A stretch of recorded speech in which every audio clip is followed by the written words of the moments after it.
문재인 대통령이 내년도 정부 예산안에 국회 통과를 요청하는 시정연설을 했습니다. 내년 정부 예산안은 470조 5천억 원인데요. 올해보다 9.7% 늘어난 수준입니다. 문 대통령은 2%대 저성장이 예상된다면서 포용 성장 의지를 적극적으로 피력했습니다. 이재경 기자가 보도합니다. 문재인 대통령은 국회 시정연설을 통해 내년도 정부 예산안 처리 협조를 당부했습니다. 문 대통령은 내년 예산안에 대해 총 지출은 470조 5천억 원 규모로 올해보다 9.7% 늘렸다며 적극적인 재정 운용으로 경기 둔화의 위험에 선제적으로 대응하고 일자리, 양극화, 저출산, 고령화 같은 구조적인 문제에 본격적으로 대응해야 한다고 설명했습니다.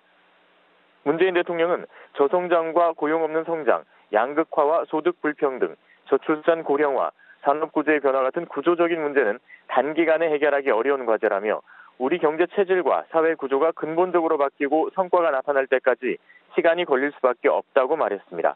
이어 경제 불평등을 키우는 과거의 방식으로 되돌아갈 수는 없다며 물은 웅덩이를 채우고 나서야 바다로 흘러가는 법이라고 강조했습니다. 이는 우리 사회의 구조적인 변화를 위해 정부가 추진하고 있는 소득주도 성장, 혁신 성장, 공정경제 등의 기조를 철회하라는 일부의 비판에 대한 답으로도 읽힙니다. 문 대통령은 성장의 열매가 모두에게 골고루 돌아가는 포용적 성장을 바람직한 성장 모델로 제시했습니다. 문 대통령은 내년 예산안은 함께 잘 사는 나라를 만드는 예산이라며 포용 국가를 향한 첫걸음이 될 것이라고 강조했습니다.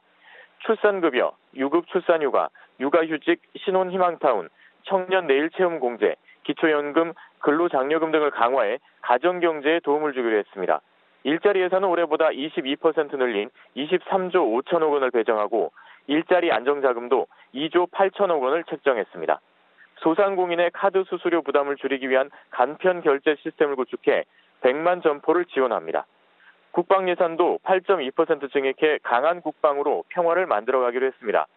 문 대통령은 남북 간의 협력, 민생 법안 처리, 경제 민주화 관련 법안 처리 등도 국회 협조를 당부했습니다. 머니투데이 방송 이재경입니다.